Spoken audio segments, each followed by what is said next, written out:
Good morning. Welcome to WireTapped, Club Fantasy's weekly waiver wire show. It's a lot of W's. Probably not a lot of W's in fantasy last week, is why you're turned into a waiver wire show on Tuesday morning. We thought week 3 would be better. It wasn't. I won't say it was worse, but it certainly wasn't better. So we are on to week 4, and week 4 starts with waivers. Let's get into it.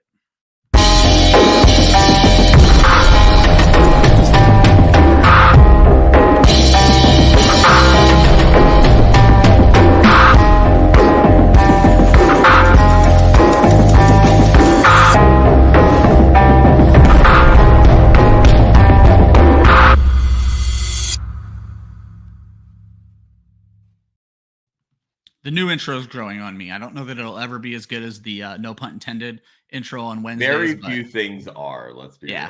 That one. What's funny is Joe did that 3 years ago when we were super tiny and we just had an intro that was way too good for us. At least we're growing into our intro at this point. Welcome to WireTapped. I'm Ryan. He's Josh. We're here to help you through your waiver wire decisions. If you've not tuned into this show before, it is 90% answering your questions because you guys are fucking rock stars and keep us busy. And then we'll break down who the hot commodities are on waivers. We're not going to tell you exactly who to sign. We're going to break down the list and tell you if they're even actually worth it, which is something I don't think you get from a lot of shows. Is everybody says everybody's worth it. Sometimes they're just not fucking worth it, plain and simple. And that's what we're going to talk about. But before that, Josh, how you doing this morning, buddy? I'm great.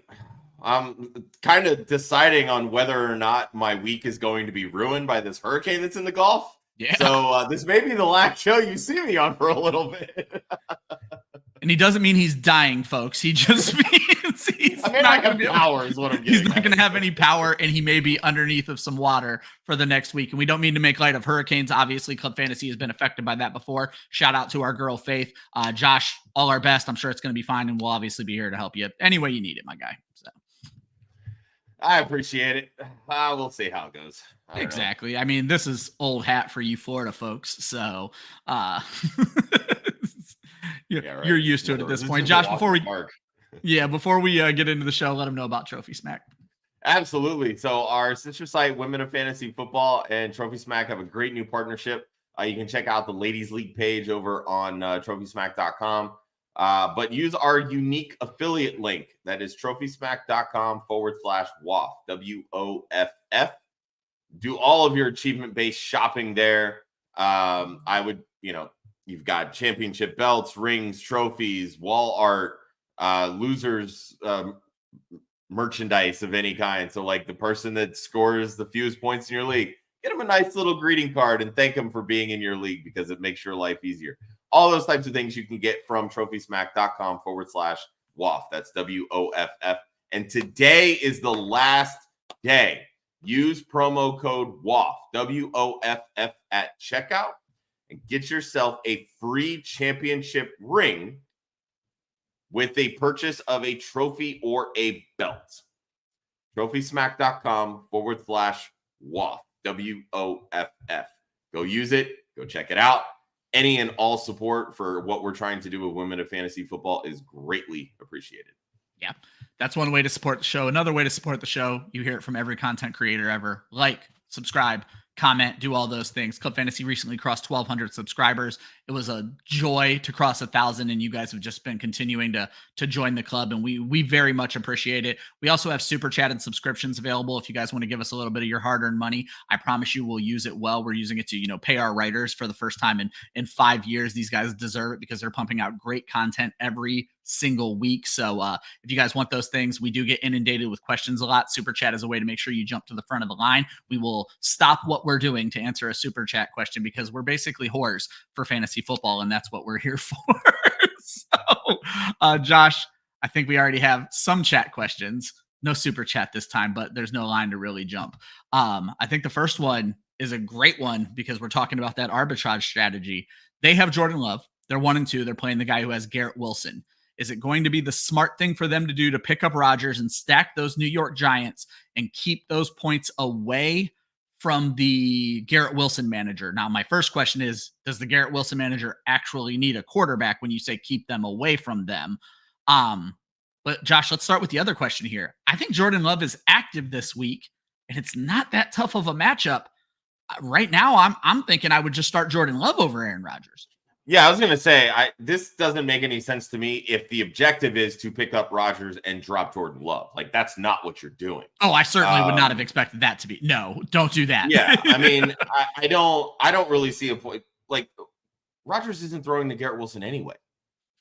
So you're not really like, you're not taking anything away there, truthfully, in my opinion. In theory, I think it makes sense, but I also think that those types of theories people just overthink because somebody put it in their head once. I'm not messing with it. I'm not worrying too much about it, truthfully. Yeah. If you're dropping somebody completely worthless and the Wilson manager needs a quarterback, maybe right now, early on in my rankings, just so you guys know, when I talk about my rankings on Tuesday, they are the roughest of my rankings. I will tweak them, not exaggerating, 5 times before Sunday. Rodgers is my QB 19, and Love, I fully expect him to play. Love is my QB 8 at home against Minnesota right now. So I mean, and that's not an easy matchup, though. Minnesota's defense has looked really good. This could very well just be a strength on strength kind of matchup. Well, there you go. And then Josh, you're catching some shit in the chat. I don't remember the piece of advice, but we're not going to go into the potential advice you gave. We're just going to answer the question up front. Is Jaden Daniels him?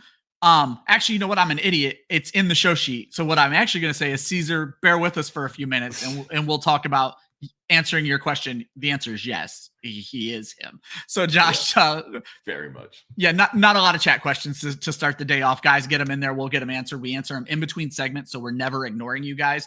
But before we get into who you're going to spend your fab on for week 4, we like to talk about what did we learn for week 3. And Josh, I'm going to say this for you because you have it in the sheet. If you guys haven't, I don't know if Josh linked this, but we get a lot of our data from JJ Zachariason's thread that he puts out every single week. If you guys have not checked this out, he used to put it out Sunday night. He's doing it Monday morning now because he's like the busiest fucking guy. But it is one of the coolest things you will ever get. And it's probably all the info you need to catch up from the week before. So Josh, obviously shout out to JJ. And I'm guessing you have some great things maybe from JJ in your what we learned. So mostly not this week. Okay. What I really wanted to do, I don't love to dive too much into numbers, especially first thing in the morning, because it tends to really like bog you down and just like put your brain on overload. But I want to just kind of highlight some of the really obvious things. Coaching matters, people. Yes. Coaching fucking matters. Sam Darnold, we left this guy for dead. And this was such a hot button topic at the beginning of this season. Is Sam Darnold, can he keep Justin Jefferson relevant? Is he good enough? You know what? Right now, it doesn't fucking matter if Sam Darnold is good enough because Kevin O'Connell is good enough. And Justin wizard. Jefferson is good. Yeah. And you bet on the talent that is Justin Jefferson, right? So granted, a lot of the wide receivers that, supposedly were taken in front of Jefferson have had some issues, right? CeeDee Lamb's had a bit of a slow start because of a holdout. Obviously, Tyreek is dealing with his quarterback getting hurt. Jamar Chase is a victim of the Bengals' consistent struggles early in the season. Although, thankfully, wide receiver 1 this week. I finally got a call right. Yeah, you burned that one, man. Hey, my boy Yoshi putting in that work, just throwing it out there. So, like, there's all those types of things that are working, obviously, in Jefferson's favor right now. So, Joe, man, I'm getting burned in the chat so bad. I'm just trying to throw out there. Every time he calls you out like that, I am more convinced Joe Ortiz is Joe Zolo's burner account. But like Matt LaFleur with Green Bay and transitioning to Malik Willis, who everybody left for dead. Sean McVay down his top 2 wide receivers, had never come back from 14 or more points. Kyle Shanahan had never lost a game with 14 or more points. Guess what happened on Sunday? Whoop! McVay wins the game.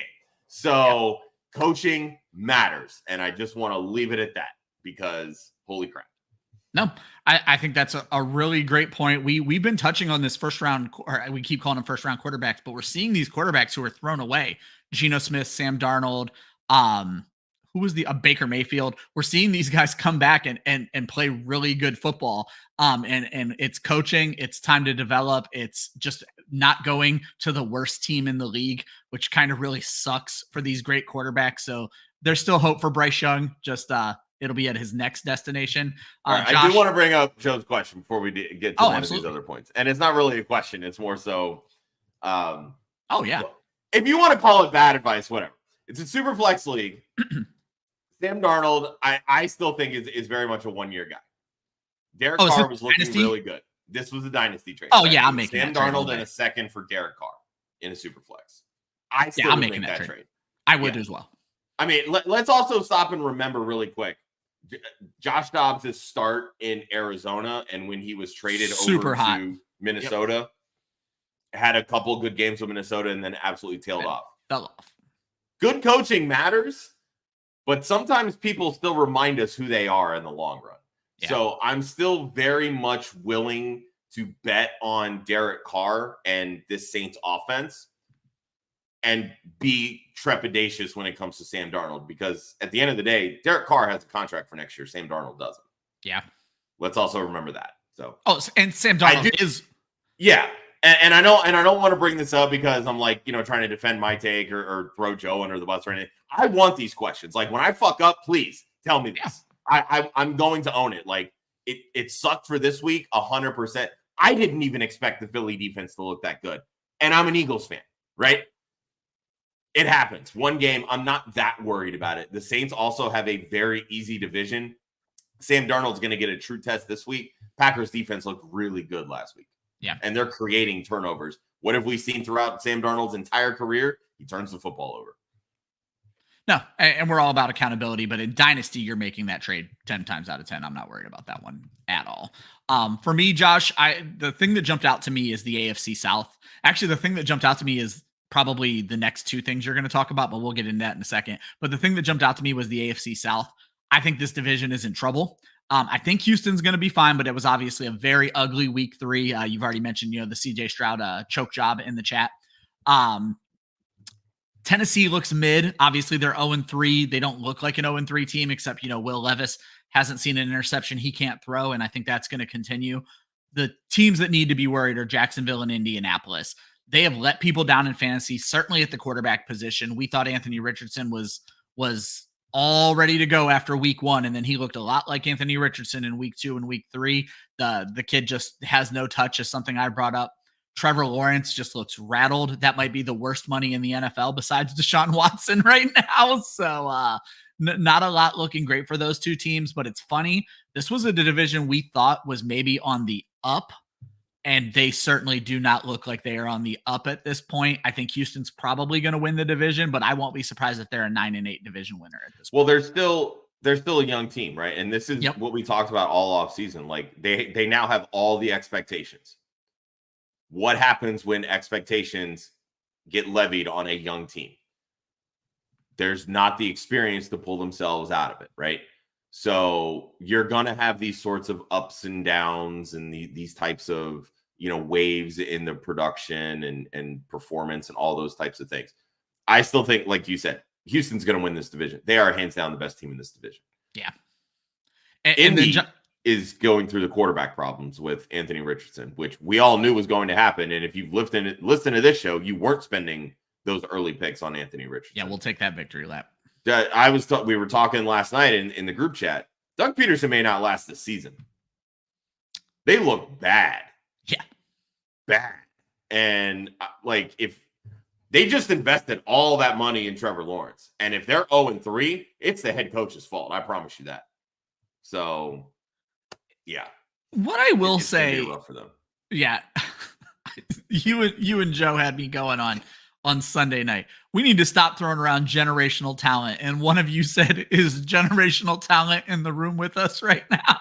Because that's about what it is. It is a ghost. We were using it to make fun of Caleb Williams, but honestly, if you roll back the tape, probably all the way to Andrew Luck, that's probably the last generational talent that was in fact a generational talent. I agree. So we need to stop with that one. But Josh, I'm going to be honest. My very first point was, my God, the running game in the NFL. But I'm not as good with this data as you are. So I was like, I'm not going to bring it up because I'm just going to be like, damn, running backs are great. You did it far better than me. So let's talk about what we're seeing in the NFL right now. So lately, when you listen to broadcasts, you've heard the term shell coverage, right? Yep.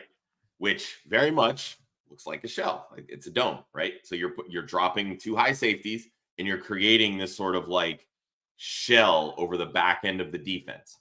What this does is it prevents a lot of the deep shots and those big plays that these wide receivers are creating, right? Some teams do it far better than others, but what you're ultimately seeing is very much like the shift in baseball. It's the defense's answer to limiting easy shots, right? Well, baseball said, sorry, we can't have the shift because you're ruining offenses for us. In the NFL, smart offensive coordinators are saying, well, if you're taking away the deep shots, we're just going to dink and dunk. Yep. And if you have less people at the line of scrimmage, we're just going to run the ball.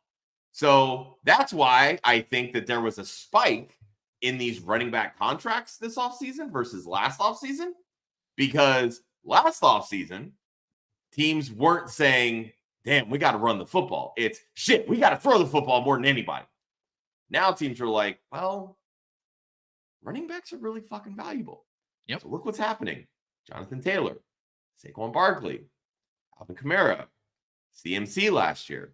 Even Josh Jacobs had 150 yards 2 weeks ago. These guys are built to handle this type of workload. And if you're going to drop all of these safeties back and give them the middle of the field, smart offensive coordinators take what the defense gives you.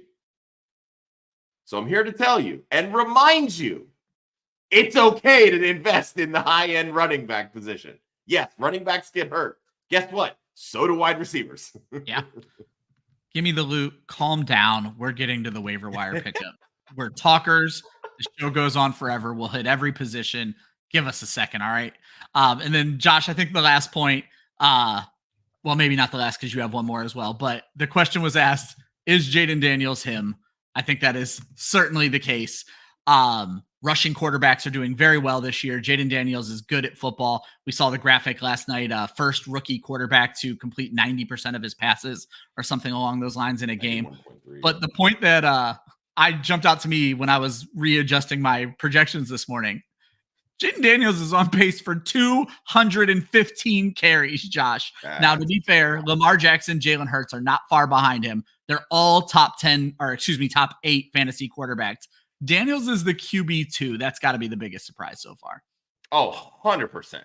100%. I know the idea with him as a scrambling quarterback was always going to be there. That's what raised his fantasy floor and all those types of things. I mean, I think he had 10 points just from rushing, give or take, right around there. Like when you start with that kind of a floor, you're a cheat code in fantasy, right?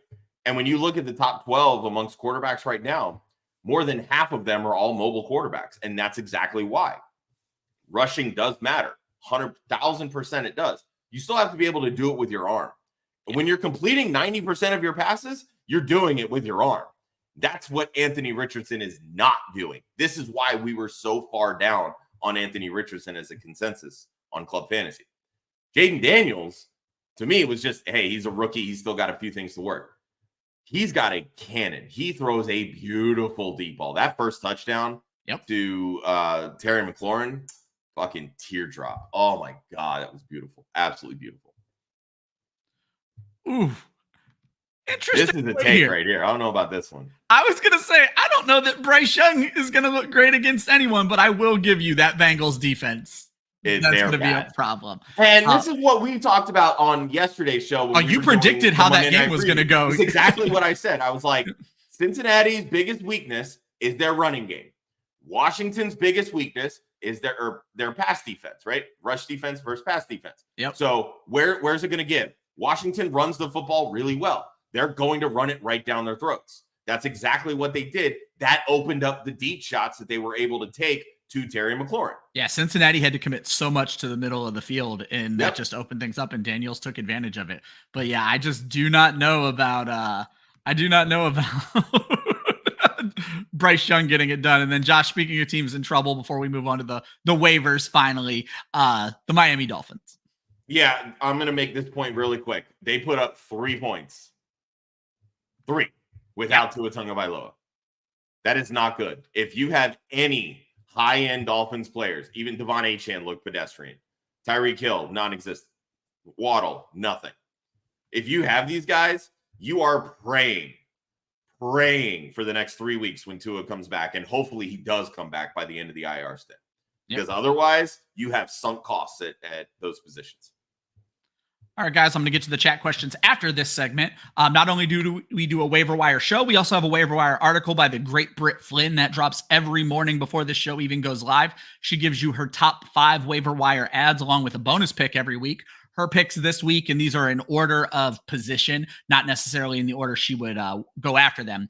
Geno Smith at quarterback, Bucky Irving and Braylon Allen at running back, Juwan Jennings and Xavier Legette at wide receiver with a bonus pickup of Jalen Tolbert also at wide receiver.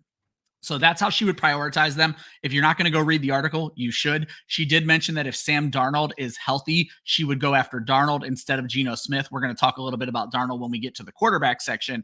Josh, you have Juwan Jennings highlighted, and I think the reason why is the exact reason I thought we should talk about him is how much fab are you willing to spend on Juwan Jennings? He's available in about 60% of all leagues across Yahoo, ESPN, and Sleeper. How much are you willing to spend on a guy that may go to flex play fringe once you see Deebo Samuel, Brandon Ayuk, and George Kittle all back? Well, and I think that's the biggest thing. Are we going to see Brandon Ayuk back? He looks rusty. He looks really bad right now. We're going to see him back. Yeah, he's going to be back. The positive side is that he's healthy and he's on the field, right? Yeah. Deebo is not. George Kittle is not. Brock Purdy's dealing with back tightness. Christian McCaffrey's in Germany to have his fucking ankle looked at. Precisely. So there's a possibility we could be seeing a big Juwan Jennings season just because this offense is just ravaged by injuries. And their defense, too. They just lost Javon Hargrave on the defensive line for the season. So you think there's a little bit of fab investment in Juwan Jennings? That I think there is 100%. I mean, this is a guy who was a restricted free agent last year that they prioritized keeping. Yep. So you've got the first-round pick, Ricky Pearsall, who's coming back from a gunshot wound. To the chest. Well, still. No, I'm saying that's fucking crazy. Yeah, right. So he may not be back very soon, if at all. And he was dealing with a shoulder injury even before that. His rookie season is a wash, in my opinion. Yeah. So Jennings is going to be the wide receiver 3 on this depth chart. At worst. At worst. Deebo banged up. They use him in a lot of different ways. So if they're using him as a running back or in that position, then that's going to open up more routes for Jennings opposite Brandon Ayuk. If defenses are shifting everything over to Brandon Ayuk the same way that they were yesterday or this weekend, that's going to open up opportunities for Juwan Jennings. Again, San Francisco prioritized him. They said, you are not getting away from us. We are matching any offer that is made to you. They like what he brings in the slot and into this offense, and it was on full display against the Rams. And to answer Smitty's question, the answer is yes. Even against New England, New England was kind of the innovator of we're going to take away your top weapon. And it seems like that's what all defensive coordinators are trying to shift to. And it seems like offensive coordinators are just winning that strategy game. But take away our best weapon. We will now get Juwan Jennings, the greatest first half in NFL history. Yeah, and that's the thing is New England, Christian Gonzalez at corner. He's young. He's still figuring things out. He's actually playing really well. I know the PFF grades aren't, they typically grade based on targets and all those types of things. When you look at what he's targeted and what he's actually giving up from a yards perspective and catches, it's really good amongst corners. So, if they're going to say, you know what, Gonzalez, we need you on Ayuk. We're going to shift what's going to happen. Safety over there. What's that going to do? That's going to continue to open things up for Juwan Jennings. And Deebo's probably not back this week. Deebo's not playing yet. George Kittle probably is not going to be back this week as well. I believe he's dealing with a hamstring, which we've seen how that affected T. Higgins. His career is basically over at his age. Right. Juwan Jennings should be in for another big week, truthfully. Yeah. I like it a lot. And then I want to just briefly touch on, because we talked about it a lot this week, Bucky Irving. Britt blatantly calls out that Braylon Allen and Juwan Jennings. I think Bucky Irving is probably the headline of waivers right now, available in about 60 to 65% of all leagues, right? Or I guess 55 to 60% of all leagues right now. We have bitched about Rachaad White and his inefficiency forever. Bucky Irving is very likely to take over that entire backfield. So that is one that I think if you're hurting at running back, that is certainly someone that you want to make a quick claim for. If you need to hear us bitch about Bucky Irving, tune into any of our last 5 shows that you see me and Josh on. That's pretty much all we do. So that's Britt's article. That's available on clubfantasyffl.com right now from Britt Flynn. Check that out if you want a little bit more in-depth on her picks. Josh, let's knock out some of these questions. Let's do it. Franchise wants to say they can pick up Rome Odunze or Chuba Hubbard. Which is better for the long run? To me, this just screams Rome Odunze. We're seeing the chemistry starting to form. Keenan Allen's, dealing with probably a hamstring, but whatever it is, we know it can keep him off the field for weeks at a time. And Chuba Hubbard, Josh, is probably 2 to 3 weeks away from losing his job altogether. I was going to say, because this question says the long run, exactly. It's Rome Odunze and it's not close. Chuba Hubbard's not going to have a job once Jonathan Brooks comes back. He bounced back in a big way this past week against the Raiders. They play the Bengals. He should be in for another big game this week. Yep. So, again, if you want short-term help, it's Chuba Hubbard. If you need a running back this week, it's Chuba Hubbard. Josh, Rome Odunze is a name that I did not expect to see on waivers. Usually, people are bad about not giving these rookies their time to develop, and clearly it happened in this league. How much of your fab are you throwing at Odunze with wide receiver as deep as it is? I personally probably wouldn't go more than 10%. Ooh, I was going to say 20. So you and I are a little differing there. I want to, these rookies tend to get better as the season goes on. So that's kind of my thought process. They do, but I'm also factoring in Keenan Allen's eventually going to come back. Yeah. So that's going to knock Odunze all the way down to 3rd on the depth chart of wide receiver. So he's not going to be near as impactful. Like, he'll have some spike week games, but that's every wide receiver. So that's why I wouldn't go too crazy. And speaking of which, Gimme the Loot says they're so glad they got Yoshi. I've been a Yoshi advocate, as has my co-host Joe Zolo. Wonderful pickup for last night's game. Should be another good one against Carolina, Josh. They pointed out it almost looked like Joe Burrow was avoiding T. Higgins. I don't know if that was the case, but I also think T. Higgins has that rust that we're talking about with Brandon Ayuk. Well, and he had the one target in the end zone that Burrow just completely overthrew him on. But Yoshi was trending to be the wide receiver 3, and there's value, especially in this Bengals offense, as the wide receiver 3. Yoshi's a guy who I don't think is going to be out there on waivers for very many more leagues, Josh. I agree. All right, we got some trade questions. First is Sebastian wants to know Jonathan Brooks and Tank Dell for Jalen Waddle and Monty. So to me, it's pretty clear Monty is the best player in this trade. I think I'm making it. I think Monty is a top 15, certainly a top 20 running back, and I don't think you're getting that production from anybody else in this trade. Yeah, you're basically trading one non-productive wide receiver for another. Exactly. Well, hold on, because I think this might be a second part of this question, and I definitely think this is the better part. Drake London and Jonathan Brooks for Marvin Harrison. That's the trade you make. Yeah, skip the Monty trade, go get Marvin Harrison, because you have the trade you make. Yeah, you have both of those guys. And then Smitty has Dallas Goedert and Sam Laporta. Who should he roll with this week? Who would have thought we'd be answering this question week 4 of the season, Josh? Laporta dealing with an injury. Everything looks like it's going to be fine going up against Seattle. Dallas Goedert dealing with being the best tight end in fantasy right now, taking on the Tampa Bay Buccaneers.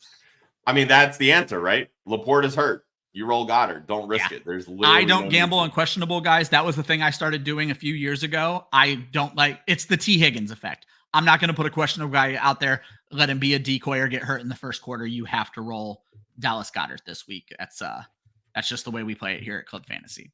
Josh, now we get into Morse code. You're trying to get a leg up on your league. You're here for the waiver wire questions. Give me the loot.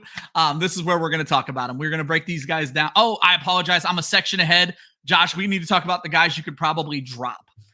These were the names that jumped off the page to me. At quarterback, Kirk Cousins, 52% rostered. Zamir White at running back. If he couldn't do it last week, I'm not worried about dropping him. 87% rostered. At wide receiver, Britt hit a wonderful point in her article.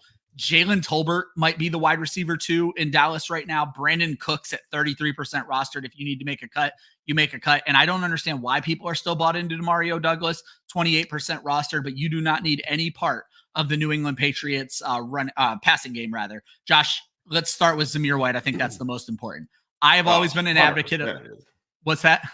I said 100% it is. Yeah, I was going to say. We've been hammering this point literally all week. Like when people ask start-sit questions, oh, so-and-so or Zamir White, it's like, look, Zamir White has the upside because the matchup is there. Carolina Panthers' run defense is absolutely terrible. He saw the majority of the carries. The problem was the Raiders overlooked Carolina because they're that bad. And that to me is just bad coaching, plain and simple. So, but to the entire point of all of this, if Zamir White can't do it against the Carolina Panthers, shit just ain't going to happen. I promise you. And I don't think the Raiders play the Bengals this year. So that's the only other run defense. Well, and that's what it comes down to is you're just holding Zamir White until he gets a matchup. You can't even be like, he's a bye week starter. He's a bye week starter if he has the right matchup that week, and you can't guarantee that. And the other part is Carolina was the right matchup. So I don't care. Yeah, don't be afraid to cut Zamir White based on those 4 games you saw last year. That's basically it. Now we'll move on to those waiver claims. We do this by position. So at quarterback, we're not saying go sign these guys. We're saying this is where the buzz is right now. Sam Darnold, 80% available, obviously dealing with that knee injury. I think he's going to be fine. Justin Fields, 75% available. And if you guys are wondering how I do this, I look at ESPN, I look at Yahoo, I look at Sleeper, and I get just kind of an average of what they're available out there right now. Aaron Rodgers, 50% available. We actually talked about him a little bit earlier in the show. And Geno Smith, mentioned in the Britt Flynn article, 70% available. Josh, Sam Darnold looks like the truth. I think people are going to be scared off by the knee injury. I think he's going to play. What are your thoughts on Sam Darnold? He'll probably play. I mean, he was able to come back into the game after tweaking the knee anyway. So I think he's going to be fine. Obviously, people are going to go bonkers over the fact that he threw 4 touchdowns. It happens literally every single week. Anytime a quarterback has a good game and they're on waivers, people blow their waiver priorities on them. Yep. Quarterbacks have spike weeks, just like every other position. Ask Derek Sam Carr. Darnold's not an elite talent. Yeah, exactly. Ask Derek Carr. Things are clicking right now, and that's fantastic. Yep. The Packers are going to be a tough matchup. They have a ball-hawking secondary. Xavier McKinney has 1 interception literally in every single game. How many times have we seen Sam Darnold throw a ton of interceptions? Let's be real here. Certainly enough that there's an entire meme about him seeing ghosts. Exactly. Josh, we talk about this often. Oh, go ahead. I'm sorry. I was just going to say, I mean, I'm fine grabbing Sam Darnold. I want to preface this. I'm very fine grabbing Sam Darnold. If your team has rolling waivers, do not blow priority. Waiver priority. Do not blow your waiver priority on Sam Darnold, is what I'm getting at. I'm going to take it a step further. That you can get after waivers run. And that's where you keep that priority, potentially save some fab, because one of these 4 guys that we're talking about is likely going to be available. So even if Sam Darnold is your first choice, it's okay to get Fields or get Rodgers or get Geno Smith as a fallback plan. Unless you were in a deep league and a quarterback's out there that shouldn't be, you do not blow waiver priority on a quarterback or a tight end ever. Ask Isaiah Likely managers how happy they are that they blew all of their fab to get Isaiah Likely after week 1. Quarterback and tight end are not where you should be blowing priority. It should be running back and wide receiver. So Josh, let's end quarterback with this question. Sam Darnold dealing with the knee injury. Justin Fields looking like a real quarterback. Aaron Rodgers looking like maybe the best quarterback in the, until Josh Allen did what he did. I was going to say the best quarterback in the AFC East, but not after what Josh Allen did last night. And Geno Smith looking like Geno Smith. If you needed a quarterback, you're not going to throw a lot of fab. Which of these 4 are you looking at? Are we playing the streaming game or for like a your team's desperate. You need a quarterback. Needed a quarterback. To me, it's between Rodgers and Geno. Ooh, for me, it's Justin Fields, and there's no question. I'm going to go with the rushing upside. I mean, you can have the rushing upside. That's fine. You're not going to get a ton of passing numbers, so you're falling victim to the Anthony Richardson effect at that point. And truthfully, Justin Fields really hasn't been looking to run the way that he did in Chicago. So his rushing floor isn't near as high as it was last year or the previous 3 years in Chicago. They're keeping him pretty well contained in the pocket and saying, we need you to be able to win games with your arm. He was able to do it this week, but Justin Herbert left in the middle of the game. Yeah. If he's going against a quarterback where he has to air it out to win a game, it's not going to happen. Plain and simple. Geno Smith, Aaron Rodgers, they have the 300 yards, 300 touch or 3 touchdown potential in any given week. Actually, Andy That's Dalton. the kind of production that I want on a regular basis. Andy Dalton is the only quarterback who has that potential right now. I do want to throw out, you'll notice, guys, we left Andy Dalton off of our list. I should have put him on there because this is about the buzz. Do not spend fab on Andy Dalton. It is interesting that it's a revenge game this week, but I do not spend a lot of fab on Andy Dalton or any. Just wait and see what comes to you. Smitty, you're my only question right now, so we're going to talk running backs, and then I'm going to get you on the board. Josh, running back is a very interesting group. Bucky Irving, 65% available. Alexander Madison, 70% available. Braylon Allen, 70% available. Emmanuel Wilson, 95. Rico Dowdle, 60. And then the aforementioned Chuba Hubbard in a previous question out there in about 50% of leagues.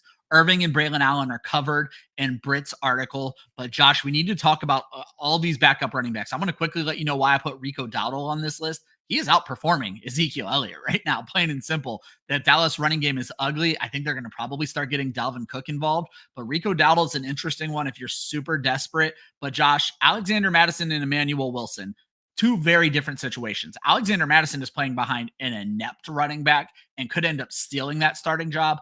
Emmanuel Wilson is doing what we've been preaching forever, backup running backs being super efficient. Yeah, to Alexander Madison, it's not even that because he has starting experience. Obviously, he started last year in Minnesota.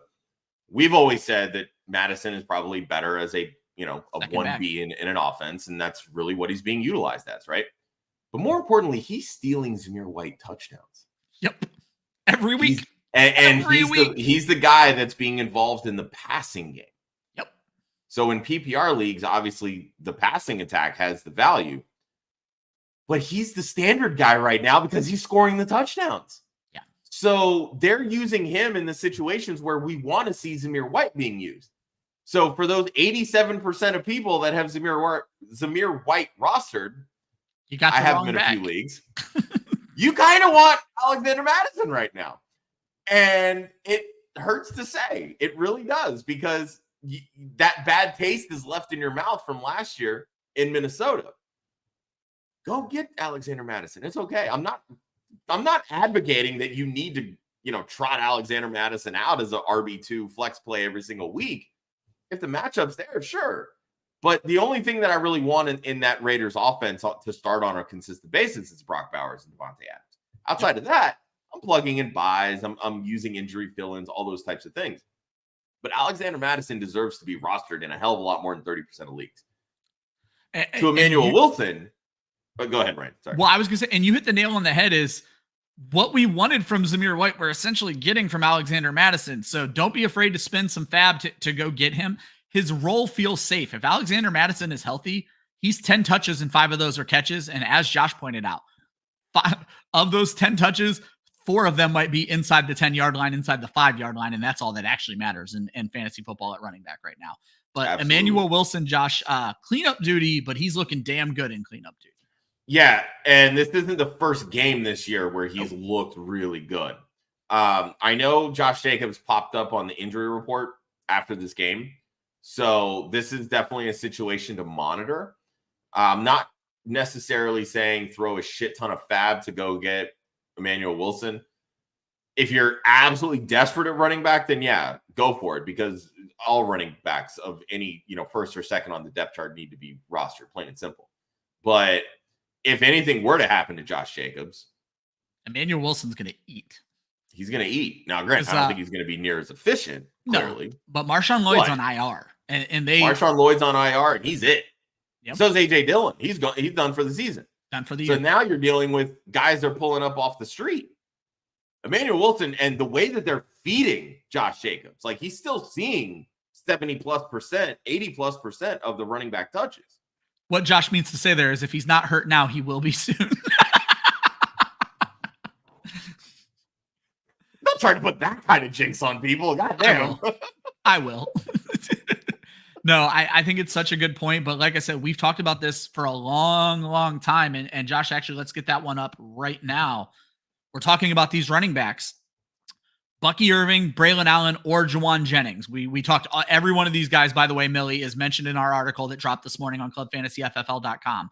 But if you're choosing one of these three, I favor running backs, Josh. I'm going to say Bucky Irving. You've made the case for Juwan Jennings being a start for at least the next month. Are you going to take Jennings over this bunch, knowing as deep as wide receiver is? I truthfully would take Braylon Allen over all three. Oh my goodness. Okay, so I read you completely wrong there. So. Yeah, I would take Braylon Allen. They're using him like a 1B. Bucky Irving, they're saying, yeah, we're going to increase his snaps, et cetera, et cetera. That's fine, whatever. Braylon Allen is producing. Like, he's a startable asset right now on 10 touches a game. Bucky Irving is not startable right now. Juwan Jennings, yes, I do believe that he's going to have a pretty productive next month of the season. But if I'm prioritizing these guys, I'm always going to prioritize the running backs over the wide receivers, especially because I can find spike week wide receivers on waivers. That one. I don't usually find that at the running back position. So I want the running back depth. So that's why I'm going to prioritize Allen. But then I'm going to put Jennings over Bucky Irving. All right. And then, Josh, we'll just roll into these couple more questions. This one's a tough one. We spent a lot of time talking about this yesterday. I'm going to remind you that he has Dallas Goedert. So should they trade Sam Laporta? They need help at running back. They currently have Carson Steele, Jordan Mason, and Ramondre Stevenson. Clearly, it was a fucking rough week 3 at that running back room. So, Josh, I mentioned yesterday you want to look to trade Dallas Goedert because of his our tight end 1 ranking. You want to trade Dallas Goedert for an extra piece and maybe a tight end. They don't need the tight end. Does bad Sam Laporta have more trade value than good Dallas Goedert? Which one of these two are you looking to move? I would sell high on Goddard, truthfully. So you do think that there's more trade value right now with Dallas Goedert among the common fantasy person than Sam Laporta's name value? That's my debate here. I think it has to, because and this is kind of the scenario that you find yourself in, right? Like, yeah, Sam Laporta is the big name, but you know what? Mark Andrews is a big name. Travis Kelce is a big name. They've shit the bed for 3 straight weeks. Sam Laporta hasn't done shit in 3 straight weeks. At a certain point, that name value and recognition falls to the wayside, right? If you were trying to trade Mark Andrews right now, what kind of return do you think you could get?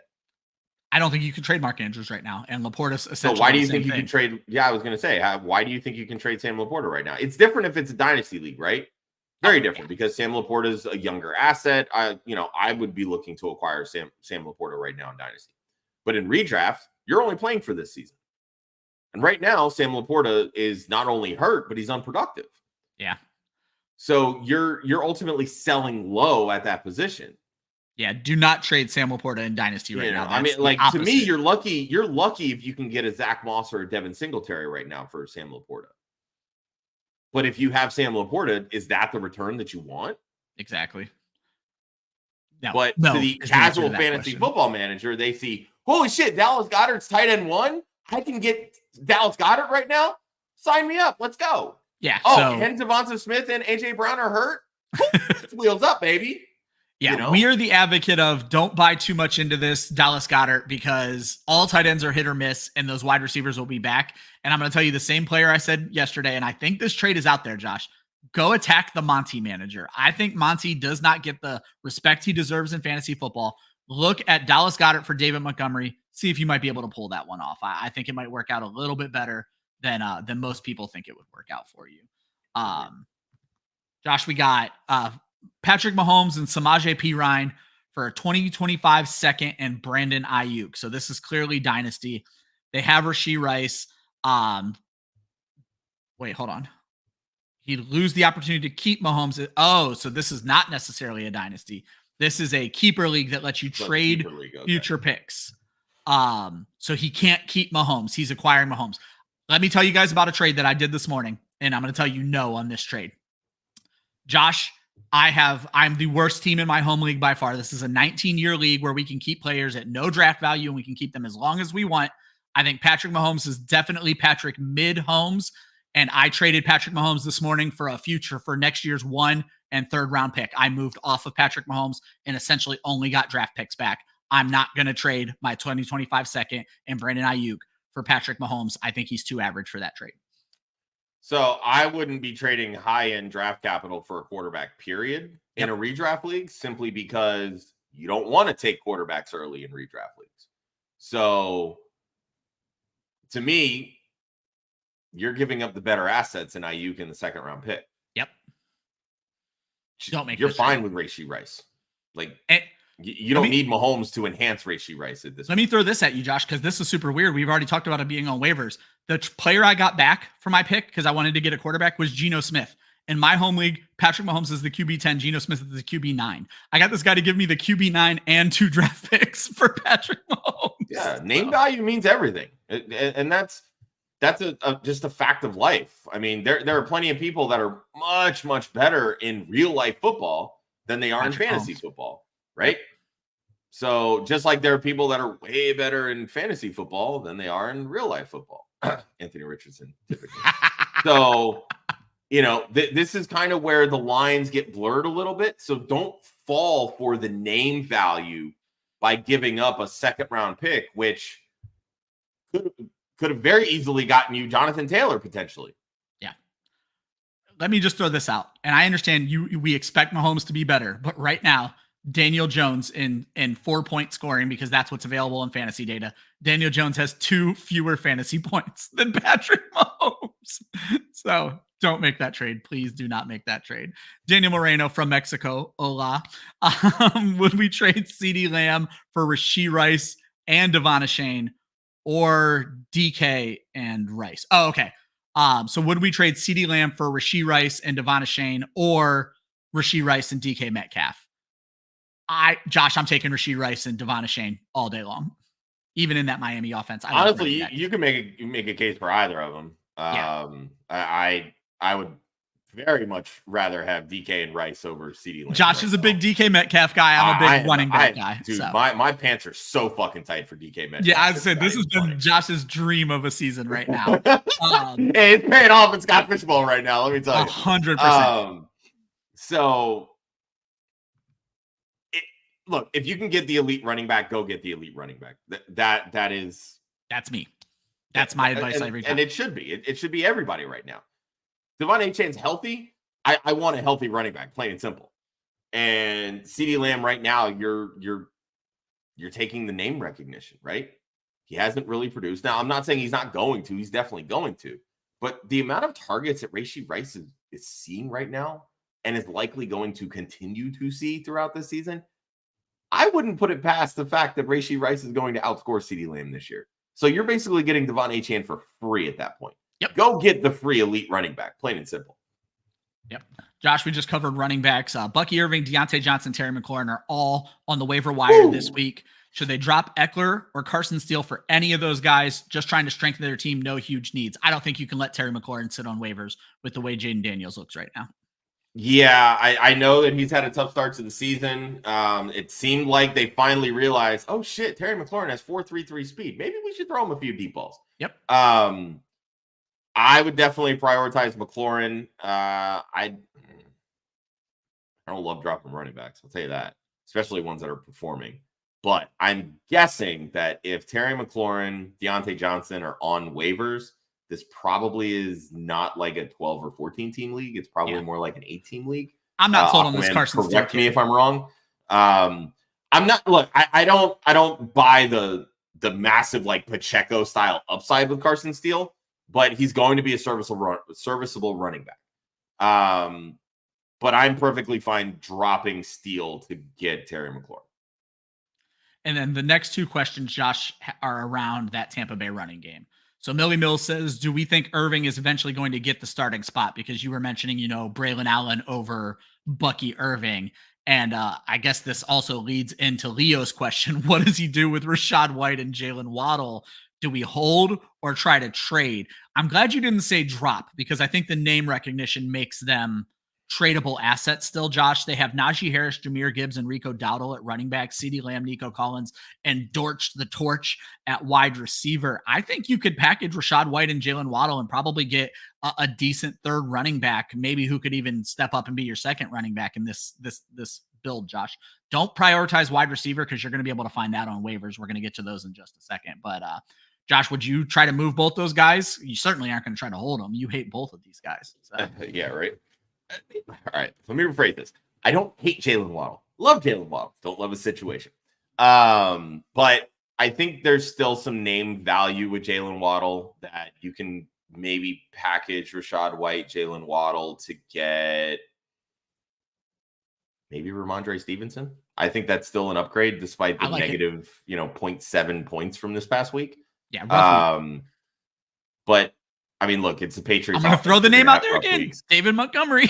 David Montgomery's another one. Yeah, I would definitely take a shot at David Montgomery. 100%. Oh, never mind. He has Gibbs. He has Gibbs. Yeah, I don't make that trade. But honestly, though, those two can start in the same lineup. 100%. I personally like that. Those are two running backs to me that I'm perfectly fine playing on the same lineup if I have the opportunity to. David Montgomery's an option. Ramondre Stevenson's an option. You have Najee. Yeah, I think that's kind of the route that I would go. Greg Dortch is droppable, to be honest with you. That's not even. Yeah, I mean, but for me. Yeah, I was gonna say, keep in mind Michael Wilson seeing the targets. Dortch just has the name. Dortch had 12 targets in week 1. That's why everybody's so high on him. Like James Conner, Brian Robinson. James Conner, Brian Robinson. If Austin Eckler is going to miss some time, Brian Robinson's going to see a huge spike in value. Maybe attack the Kenneth Walker manager because you can wait on running back for a few weeks. Not the worst trade ever because you don't need to start somebody right away. There are running backs out there to make that trade. You guys just keep coming with the running backs. What level of player do we think it would take to get Bucky Irving right now? That's such a loaded question because. So I want to start. Let's answer Millie's question. Okay. I do not think that Bucky Irving is going to be starting over Rachaad White. Okay. And there's a few reasons why. One, Rachaad White has experience on this team, in this locker room. The coaches trust him. When coaches trust a running back, that means they're out there on passing downs. Yep. Rachaad White is still a very talented pass catcher, but more importantly, he knows the pass protections. Yep. Okay. That's all he's done for Bucky 3 years. Irving being a rookie. Yeah, right. Bucky Irving being a rookie, a lot of rookie running backs take time to develop their pass blocking skills. And that was one of the things before everyone hated him after the combine. That was one of the things we killed him on here at Club Fantasy was he can't pass block. He's just the guy you want out there and passing downs. So. Correct. And that's why Rachaad White is still seeing the bulk of the targets in the passing game. And Todd Bowles literally said this in that press conference when he followed it up with, we do need to get Bucky Irving more snaps. Okay. He's 1,000 times more efficient on the ground running the football. That is not a question here. But that's where you're going to see Bucky Irving's value spike. It's going to be in some of the earlier down situations where they can run the football. Bucky Irving is a very talented pass catcher. I'm not disputing that. But there is a difference between being a talented pass catcher and being a talented pass blocker. And a third down back in the NFL. And when your offensive line is hurting the way that the Bucs offensive line is hurting right now, what is going to be more valuable to the team? It's protecting the quarterback, not dumping off to your running back.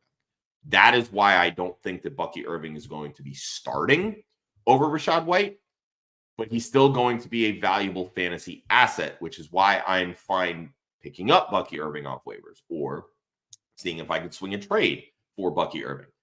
The problem is when it comes to assessing Bucky Irving's value, you're operating off of 10 touches a game.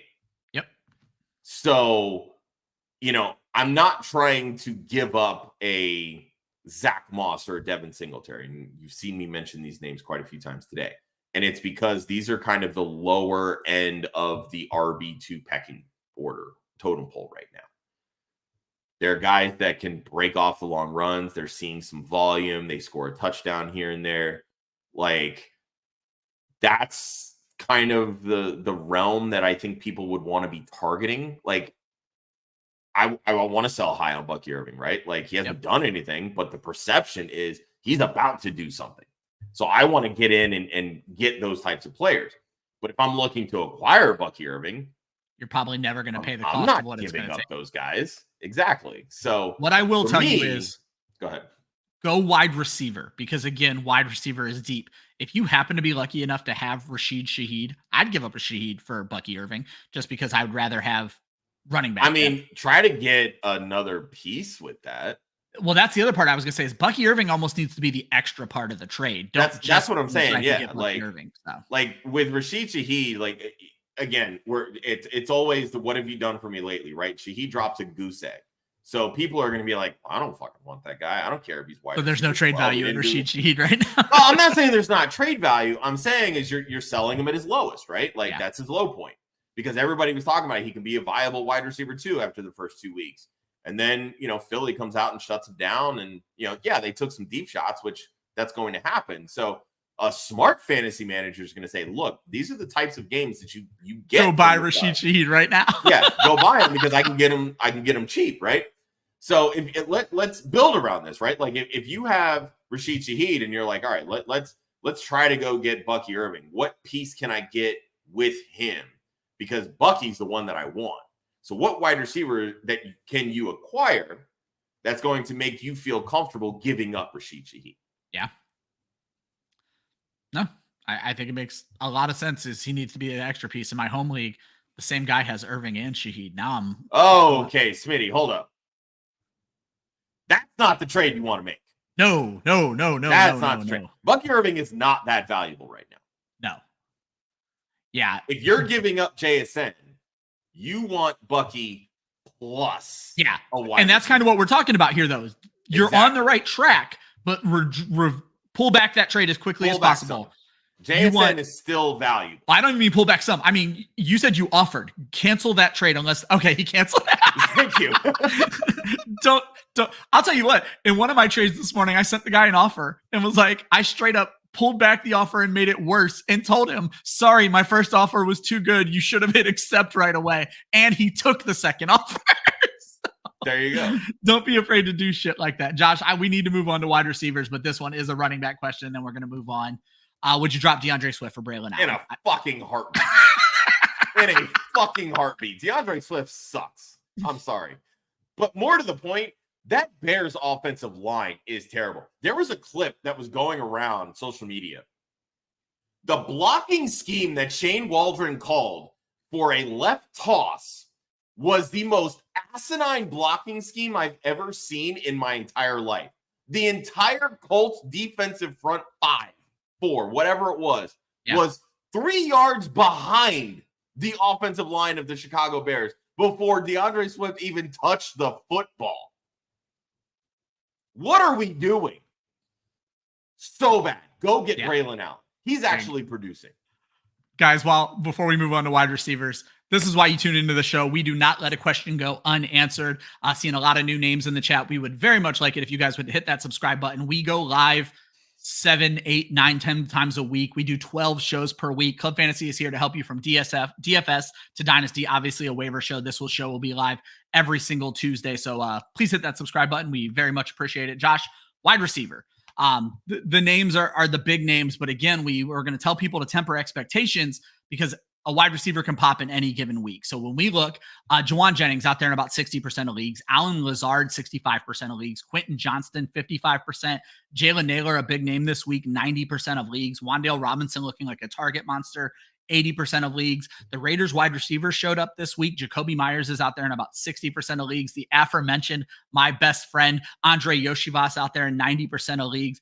Xavier Legette out there in about 25% of leagues. And Jalen Tolbert out there in about 90% of leagues. Both Legette and Jalen Tolbert are in Britt Flynn's article, so we're not going to talk about them. But Josh, I think it's finally time to talk about the wide receiver 2 in the New York Jets, and it's not Mike Williams who they gave that paycheck to. I think it could eventually be Mike Williams, but this is why we were hyping up Allen Lazard last year. Aaron Rodgers likes his guys, plain and simple. So follow it. Like when people tell you who they are, believe them. Aaron Rodgers likes throwing to Allen Lazard. Believe him. This is what they've talked about in the pre-games and the press conferences after the fact. When defenses are shifting coverage to Garrett Wilson, Aaron Rodgers is a smart enough, savvy enough quarterback to progress through his reads and say, look, I don't need to throw into triple coverage the way that Zach Wilson did. I'm going to go find my guy who's sitting in a zone or in single coverage and put the ball where only my guy can get it. That's why Lazard has, 4 touchdowns through 3 games? 3 touchdowns through 3 games, whatever it is. Two in the first game, nothing. Aaron Rodgers' guy, plain and simple. And when you have a wide receiver like Garrett Wilson, one that is that talented, that draws that kind of coverage from defenses, that type of attention, Allen Lazard is good enough to make a defense pay. So eventually, teams are going to start realizing that, which is going to then open things up for Garrett Wilson. So it's going to be that back and forth seesaw. Oh, shit, now we got to cover Garrett Wilson. Oh, shit, now we're leaving Allen Lazard. It's a ping pong effect. That's what it is. Allen Lazard needs to be rostered in more than 35% of leagues. Plain and simple. I'm with that 100%. Let's actually, I want to bring up Quentin Johnston, Josh, because we have been a hot and cold show on Quentin Johnston. And I would have said, Britt even specifically calls out she's not going to mention Quentin Johnston in her article, in her intro. If Justin Herbert were 100%, I think Quentin Johnston might be the best wide receiver on waivers. But now we're talking about Taylor Heineke, and I just don't know how much I'm going to buy into that offense at all. Oh, 100%, yeah. This is why we had Quentin Johnston on the thumbnail for last week's show. I was fully expecting Britt to actually bring up Johnston in her article last week. Yeah. Guess what? Caught another touchdown this week. So, like, again, maybe we need to start paying attention that the team wants to see if their first-round pick from last year, even though this coaching staff and front office didn't draft him, is there value there? Do we need to go out and spend another first-round pick on a wide receiver, right? They need to see if Quentin Johnston can be their guy, because right now they're not getting anything out of Josh Palmer, who we all loved heading into this season. Yep. Well, and I think there's something to be said for paying attention to what the coaches say and not necessarily preseason usage. Everybody was super worried about Quentin Johnston after the preseason, but the coaches kept saying he's going to be special. We're finding ways to get him the ball, this, that, and the other. And it's proving true. And smarter people than me will tell you there's only ever going to be one valuable wide receiver in this offense. And right now it seems to be Quentin Johnston with the tear that they're on running the football. And Josh, with Adam Thielen blowing a tire this week, is it time for that South Carolina rookie Xavier Legette to step up? Yeah, when I went through and I read Britt's article this morning and I saw Xavier Legette, and I was like, fuck, I never even put 2 and 2 together. Didn't even think about it, because it's just that team is such an afterthought because they're so bad. Yep. And then, of course, Andy Dalton comes in, resurrects everything. Deontay Johnson sees a 37.5% target share. Thank you, buddy. Appreciate you. These are things that I want to see. Xavier Legette, they traded up to get this kid in the first round. They want to see what he has. And we've said all off season, Legette needs an injury to be viable. But this is why they drafted him. They want to see, and this is what I wrote in my Deontay Johnson profile article this offseason. The way that Dave Canales operates, you have a speedy sort of like slot guy that can move in and out. And then you have the big body outside threat. Well, in Seattle, they had DK, big body outside threat, Tyler Lockett, speedy guy that can move inside and out. Tampa, big body outside, Mike Evans, speedy slot guy that can move inside and out, Chris Godwin. Carolina, what do they have? Deontay Johnson, speedy slot guy that can move inside and out. Xavier Legette, they draft to be the big body guy. Yep. Again, when people tell you who they are, guys, believe them. It's not rocket science, okay? Xavier Legette needed opportunity. They were always going to ride Adam Thielen out first because, first off, they paid him last season, even though this organization didn't. They got to get something of value. If Adam Thielen misses a large amount of time, that's only going to increase opportunities for Xavier Legette. And he's seeing an 18% target share right now.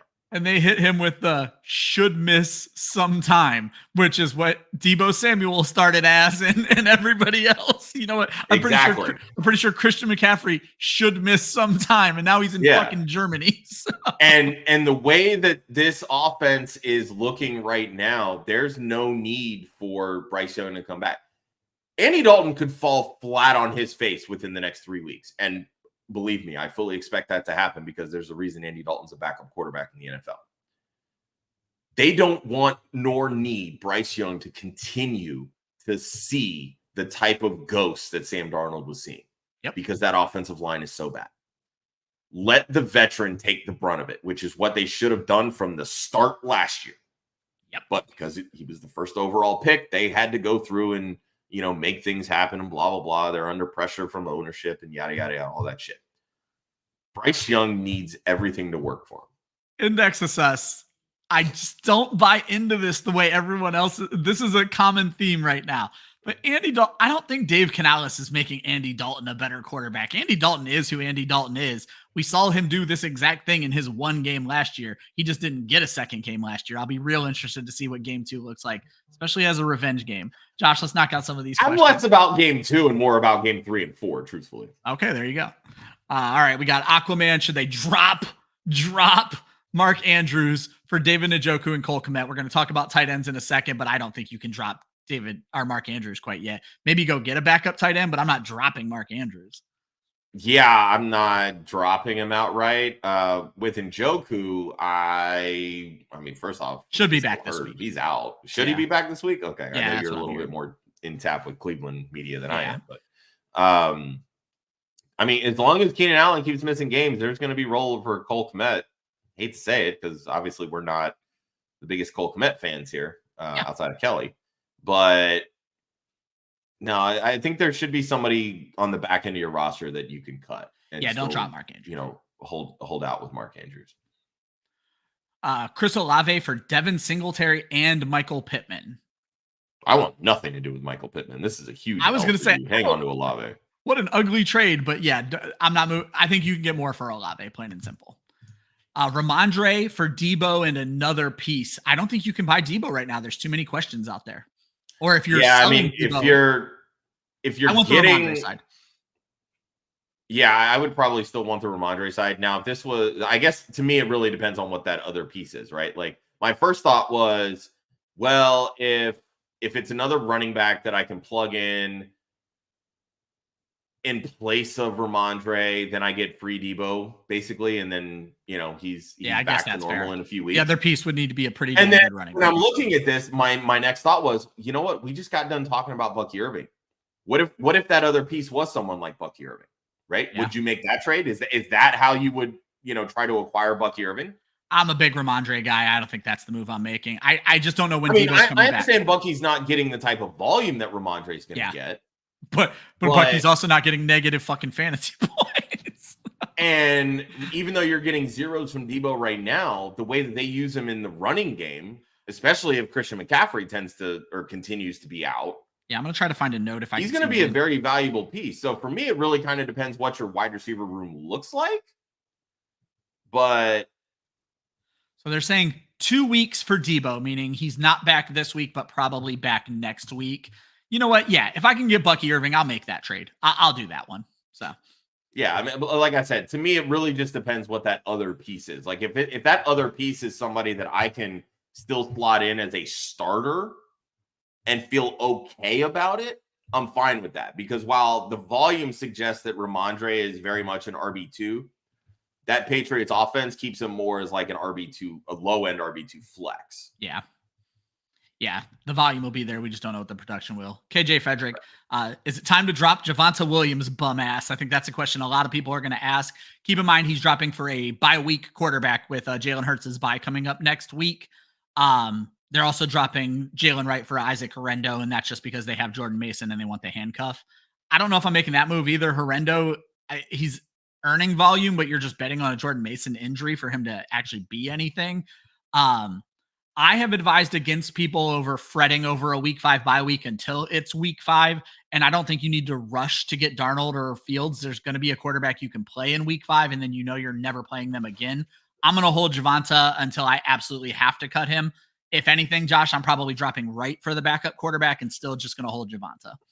That's exactly what I was going to say. I don't be the guy or girl that picks up the handcuff. I don't.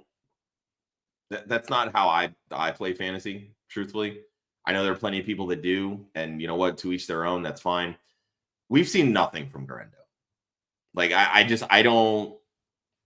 He's to me, he's Jalen Wright right now, maybe with a few more touches. So I'm not really buying that aspect of it. I don't love that. Again, kind of going back to what we talked about previously in the show when it comes to blowing waiver priority on quarterbacks, especially if it's a rolling waivers, wait for waivers to run before you go. Yes, that's such a good point. If this is rolling waivers, don't do any of these moves. Yeah, so I mean, I'm perfectly fine getting ahead of the bye week, right? I'm like, that's what smart, savvy fantasy managers do. Yeah. Play the matchup, go get it ahead of time to, get one up on your league mates. Perfectly fine. Wholeheartedly get that. I don't have the schedules in front of me right now for Darnold and Fields, so I don't know who either play in week 5, but there's a very good possibility that once waivers run, there's somebody else with a pretty good week 5 matchup that's going to be sitting there on waivers for you. Exactly. Go drop Jalen Wright to pick up that quarterback, and then when everybody else is rushing to the waiver wire, you've already got the guy that they want. Yep. No, I'm good with that. We're going to move on to tight ends after this question. Josh Smitty's been waiting for a while. Do we think Kenneth Walker's back this week? Let me throw out there, we have literally no medical experience, no inside track with the Seahawks. I do think he's back this week, and he is someone I'm looking to trade for, Josh. The way that they keep talking about injuries, I'm not 100% convinced he's back this week. But I also think that it's still a perfect time to go trade for Kenneth Walker. Yeah. Because everybody is going to be thinking, shit, Zach Charbonnet has done pretty well in his absence. They're going to, box score scouting. That's what you got to look at, right? He scored 2 touchdowns. And it's not even just box score scouting. I would say it's touchdown scouting because my man is averaging 3.5 yards per carry and is not exactly my point. So, use that to your advantage to go get Kenneth Walker because people are going to be scared that Charbonnet is going to cut more into Kenneth Walker's workload, keep him healthy, blah, blah, blah, all this other crap. Kenneth Walker is their guy, and he's so much better and so much more efficient than Zach Charbonnet. Yep. So right, Josh, use this injury as a means to go get Kenneth Walker. Perfect. We're going to move on to tight ends and defense, and then we'll finish the show up by finishing up these questions. We're looking at Tyler Conklin, 70% available. Cole Kmet, 70% available.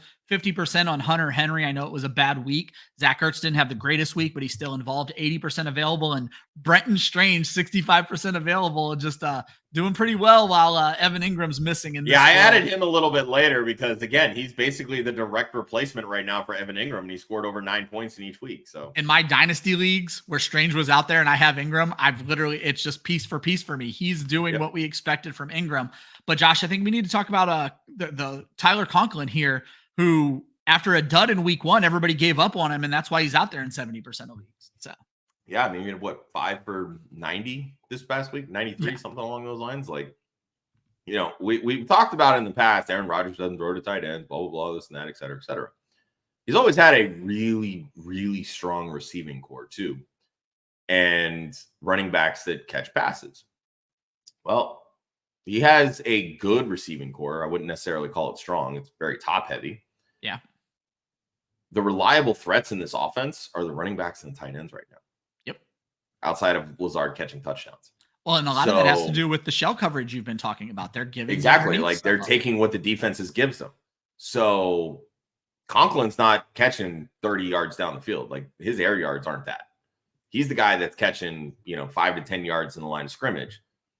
And again, Rodgers is a savvy enough quarterback. He's going to take what the defense gives him. Utilize that to your advantage. Tyler Conklin's probably going to go. He's going to pass through waivers. I wouldn't be surprised if he does. I truthfully would not be surprised. So you probably get him for free after waivers run. But yeah, he shouldn't be out there in 70% of leagues.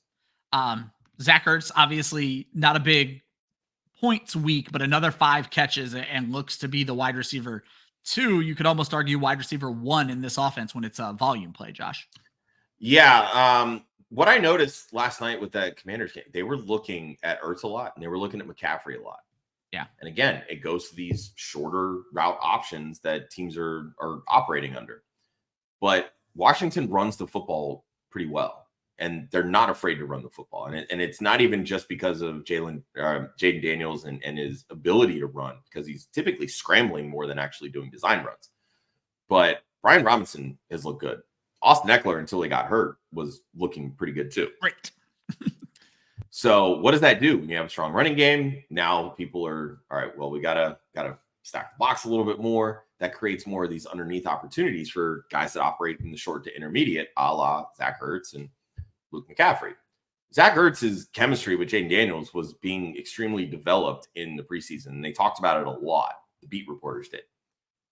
You're seeing that now. And reliable tight ends are extremely beneficial to young quarterbacks. So, yeah, Zach Ertz doesn't need to be available in this many leagues. Like, we can play smarter than this, guys. And then on defense, I only ever talk about the people who are interesting in week 3 or week 4 this time, the following week, because you don't want to play that far ahead on defense. You're looking at the Chiefs taking on the Chargers, 50% available. The Dolphins get the Tennessee Titans, 50% available. Raiders get Cleveland. Raiders burned a lot of people last week. They are 70% available. Titans get Miami. Obviously, that's going to be an interesting game. Titans are 95% available. And the Cardinals get Washington. I have to be honest, I put this list together before what Washington did last night, so I'm just going to go ahead and delete that one right now because that is not a matchup you're looking for in week 4. So, Josh, I think the Chiefs are interesting. They're my front runner for stream of the week right now, though they are easily going to be unavailable if everybody's looking to play defense on the waiver wire right now. Yeah, I think of these 4, they're hands down the best defense. Yeah. And, there's a chance they're going to get to feast on a backup quarterback. I mean, sometimes fantasy doesn't have to be hard, people. Exactly. and that's why they made the list, and that's why they were first on the list. All right, guys, we are going to run through these questions. I have to get Josh out of here because he has work, so we're going to run through these questions and get us out of this show. Josh, Joe Ortiz has a guillotine league. CJ Stroud and Nico are going to be on waivers because of someone getting beat. He has 589 in fab. Usually you start with about 1,000 fab in guillotine leagues. Purdy is the current starter, and he's not mad about starter. So I think I'm going to blow a good portion of my fab on Nico Collins. I would say, depending on who your wide receivers are, I'm willing to possibly go up to 289 on my fab, 25% of my total fab, 28% of my total fab to get Nico Collins. I'm not going to pay up for Stroud. So I want to preface this by saying I've never actually played in a guillotine league. Okay. So I'm not going to pretend that I know exactly what percentage of what should be tossed on like star players like this. Yeah. That said, when it comes to going out and getting someone like a Nico, it really depends on what my wide receiver situation looks like. Very much so. Because there's also an argument to be made. If you're nowhere near the bottom in a guillotine league, Joe, don't blow any of this fab. I don't know who you blew your other 400 on, but most people will tell you guard your fab with your life until about week 10, as long as you're nowhere near the bottom. And that's why I typically do not pay for quarterbacks in guillotine leagues unless I fucked up real bad in week 1. I don't pay for a quarterback. So there's no way I'm going after Stroud. Nico is interesting to me. But again, if you were nowhere near the bottom, that's where I would put a reasonable bid in just to make sure nobody else gets him cheap. Maybe just $89 just to make sure he doesn't fall through. That's how I tend to play waivers. And I think that's a pretty fair observation. I will say, like, kind of what you were saying, depending on where you're at, like in the point scoring and things like that, because the one thing I do know about guillotine leagues, your only objective is to not finish last in a given week. Plain and simple. Yep. That's the only objective. Until Doesn't matter about how many points you score. Until about week 10, and then your goal is to start building your winning line. Correct. So. Yeah, 100%. So most fab that I've seen in guillotine leagues, it's usually about 1,000. The way that it's, Joe's kind of chiming in the chat. He spent 17 to get Monty. Hey, that's a great. No, he drafted 17th and then spent up to get Monty. Gotcha. Okay. All right. He had the last draft pick. So. Okay. So that tells me that your wide receivers are probably okay. Yeah. So put a protection bid on Nico to make sure he doesn't fall through. That's all you're looking to do with that one. Yeah, I think that makes sense. All right. Let's get up here. This is just an observation. Dropped Ridley for Shaheed because of the week 5 bye. I think that's the kind of move I'm looking to make as well. That's a good move there. Lee, welcome to the show. Cavante Turpine, Alan Lazard, Juju, Mike Williams, Ray McLeod, Josh Downs, all available on waivers. Which one would we drop Dortch for? To me, this is Alan Lazard. I'm not touching it. Alan Lazard, and it's not close. Yep. All right. We got Devon He did say top 2. Hang on. Top 2. Oh, was it top 2? Go back to that one. That might take me a second. Definitely Lazard.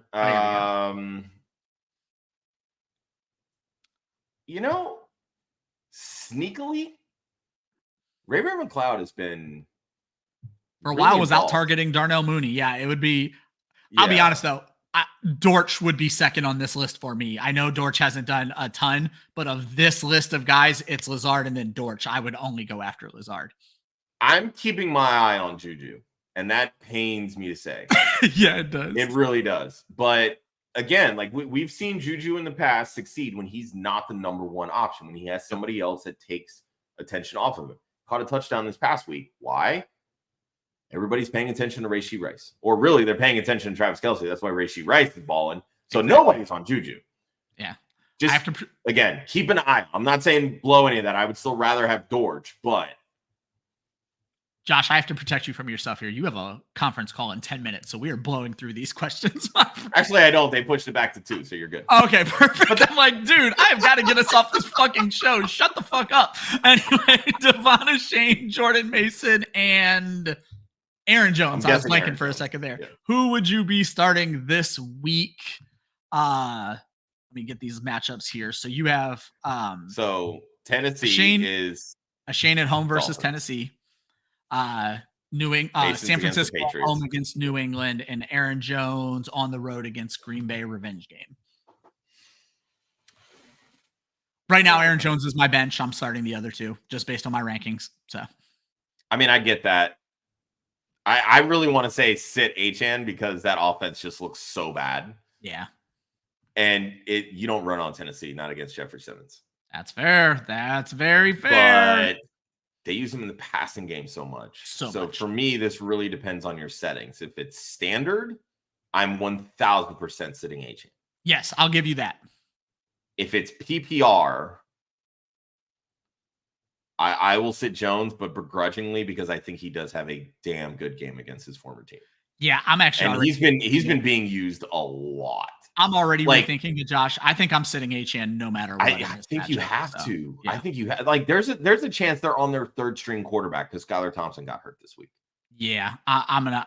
Like, if you're telling me that Tim Boyle is starting for them this week, I'm not touching a single Miami Dolphin. Yeah, and I will just be burned with them on my bench. I don't care. Yeah, nope. I agree. I'm sitting HN. They lost Pacheco and James and have James Conner. Which RB should they look to trade Olave for? Guys, this is always a tough one. Ramondre Stevenson plus David Montgomery, maybe straight up. But it's you're going to need to attack a team that has wide receiver needs in your league. Derrick Henry was a great candidate until he blew up this week. You're not getting Derrick Henry off of anybody. Aaron Jones is an interesting guy if you think he's going to stay healthy. Brian Robinson's another fun one, but I think you can get any of those running backs probably plus for Chris Olave, Josh. Yeah, I'm probably not making a move, but I also really want to know what the rest of his running back situation looks like. Yeah. I know it's easy to fret about, oh my God, I lost Pacheco, blah, blah, blah, et cetera, et cetera. I don't think Pacheco was going to have the type of season everybody wanted him to have anyway. So like that to me is not the biggest hit, but the way that running backs are dropping like flies right now, it's only a matter of time before one of your bench guys turns into a starter. So ain't that the damn truth? I think right now you just kind of ride with the wide receivers and sort of let the market come to you because people are going to see that you're desperate for a running back, and then you're going to end up trading a really good asset for somebody that maybe only has 2 or 3 good weeks left in them. Yeah, unless you're in a weird league where you can't start ARSB, Collins, and like you're starting 3 of those guys anyway. So exactly. Yeah, don't force the issue if you don't have to. Smitty is 0-3 in a super flex league. Purdy, Fields, Stafford, London, Evans, Tank Dell, Jawan Jennings, JSN at wide receiver, Ramondre, Jordan Mason, Steele, Laporta, Goddard. So what moves would they make? They need a W. I feel like we talked about this one a lot last week or on a previous show. I think you're on the right track. It just seems like he's getting bad luck this year, man. Yeah. It's like Ramondre dropped a fucking egg. This team needs an elite wide receiver. So this might be an issue where you take the name value of Sam Laporta and go and tack one of these elite wide receivers and seeing who you can pull away from somebody. Yeah, I think that's almost what you have to do. I mean, I would dangle Jawan Jennings out there just to see maybe if somebody is willing to take that. I mean, I literally traded for Jawan Jennings not 30 minutes before we got on the show. Granted, it's a Dynasty League, but still. like if you could package Laporta and Jennings, you're probably not going to get an elite wide receiver, but if you can do that to get, I don't know, maybe a low end wide receiver too, I think that alone would help your team some. Well, we talked about it, Josh. Garrett Wilson. There's not a great connotation around Garrett Wilson right now. I mean, even Terry McLaurin too, which Devontae Adams. We weren't saying last week. Yeah, Devontae Adams. There's options out there that I think you can maybe buy low on.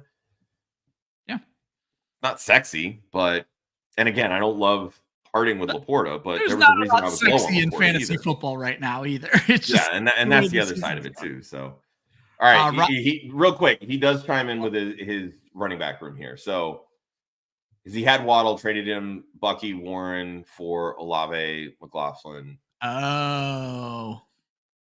But you know what? That's a trade that I'm making.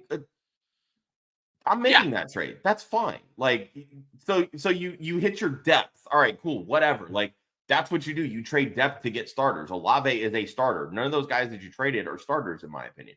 Because Waddle, you can't rely on at all. So, yeah. So you've got backups at your running back position. Okay, cool. They're going to be starters within 3 weeks. Yeah. At some point. I mean, why? Jordan Mason's one of your, or no, wait, that was Smitty. Never mind. I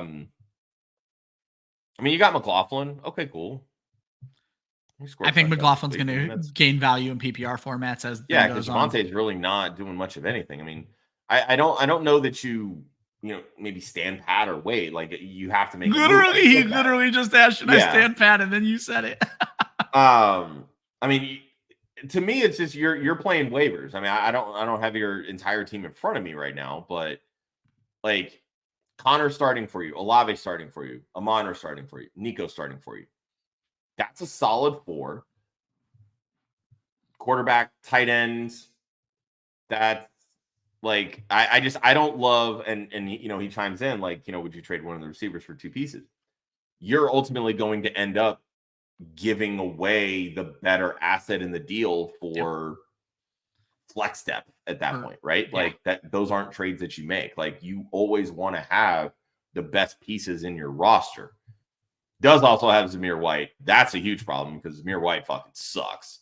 See if maybe there's still some name recognition on Zamir White. You may be able to flip Zamir White for a better running back. Like, I would trade Zamir White back for Bucky Irving if they would. I was going to say, look, trade right now. Truthfully, if I could trade Zamir White to get 2 backup running backs, like you traded Bucky and Warren in a deal to get Olave, like trade Zamir White to get 2 backup running backs just so you have some depth because that's basically what Zamir White is right now. So I'll take the 2 for 1 on that deal. Yep. All right, Josh. We got Rob E.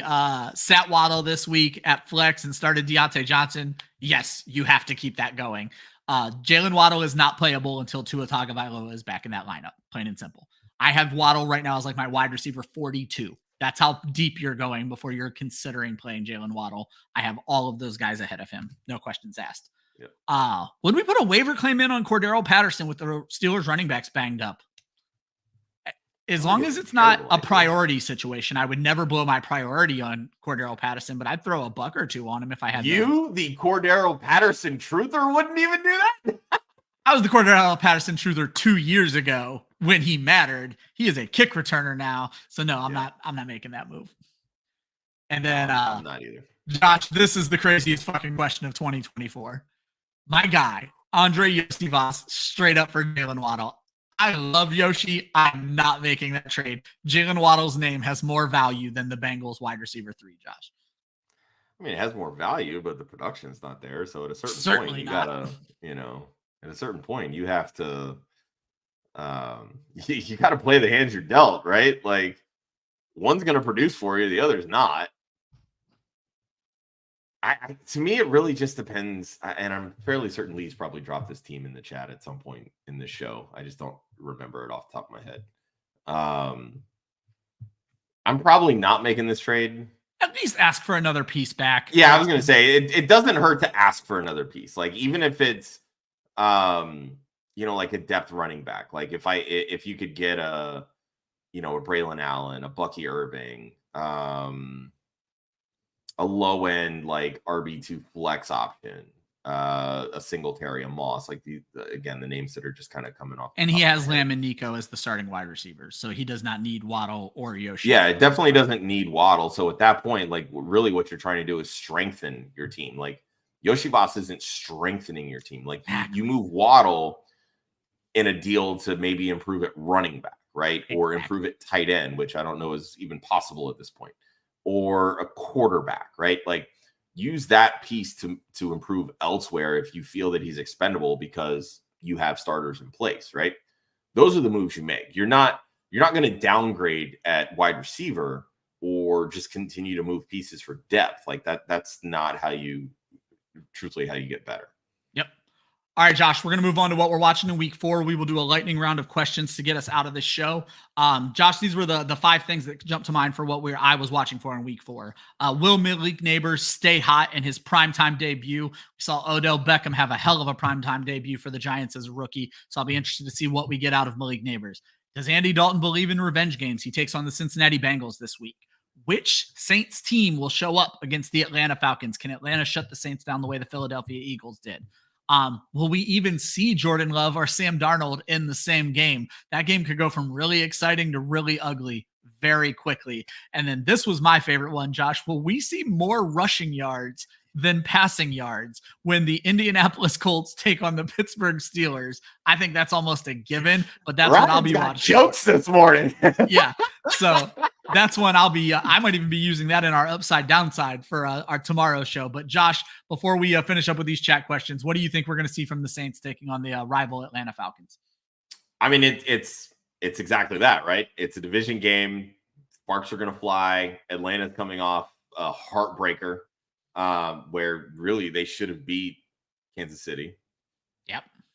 And Saints obviously coming off a very disappointing performance where their offense looked just terrible against a very beatable Eagles defense. Atlanta's played really well, and they have a safety tandem that probably is the best in the league in Justin Simmons and Jesse Bates. Yep. So that to me, I don't know that you're going to see the type of deep shots that you want to see from Rashid Shaheed. Exactly. I think this will be another Chris Olave game, but I fully expect Alvin Kamara to ball out if the Saints are going to win this game. And based on what we saw from Saquon, we may see the same thing from Bijan on the other side. That could be another really fun game to watch. All right, Josh, we got 2 questions, unless anyone can sneak one in before we get out of here. Would we start Kenneth Walker? Let's just assume we know Kenneth Walker's playing, but let's say he has the questionable tag. Would we start Walker over Jawan Jennings in a flex at PPR, full PPR? If Kenneth Walker plays, absolutely you're starting Kenneth Walker.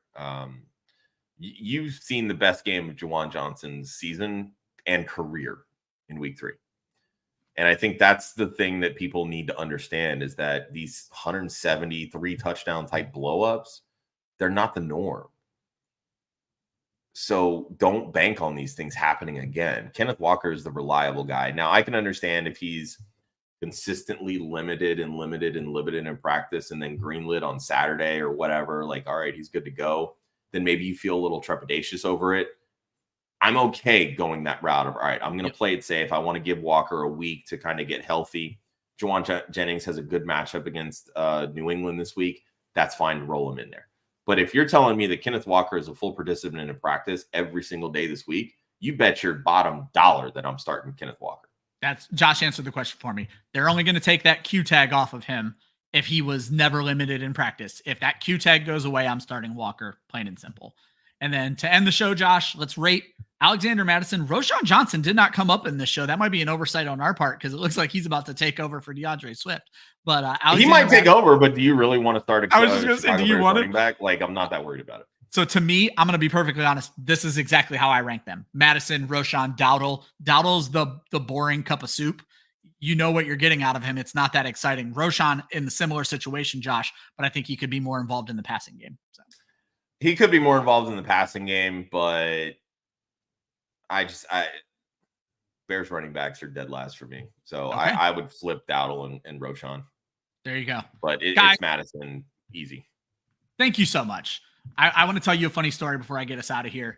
Me and Josh said maybe this is going to be a 30 to 45-minute show on Tuesdays. You guys have made it an hour and a half show. We wouldn't be who we are without you. So we do it, not even begrudgingly. We have fun with this. If you guys still have questions, we do a start sit show every Saturday where all we do for an hour is answer your questions. We don't have a show sheet. We don't have anything we need to fit in. There is no agenda. Our agenda is you. Make sure you guys tune in for that show. Josh would like me to read things for Trophy Smack and Underdog. Here's the long and short of it. You've been reading the Trophy Smack thing all day long. Underdog, use our promo code. What is it? WOFF, correct, Josh? Right here. Sign up with code WOFF to claim a free pick and a first-time deposit offer up to $1,000 in bonus cash.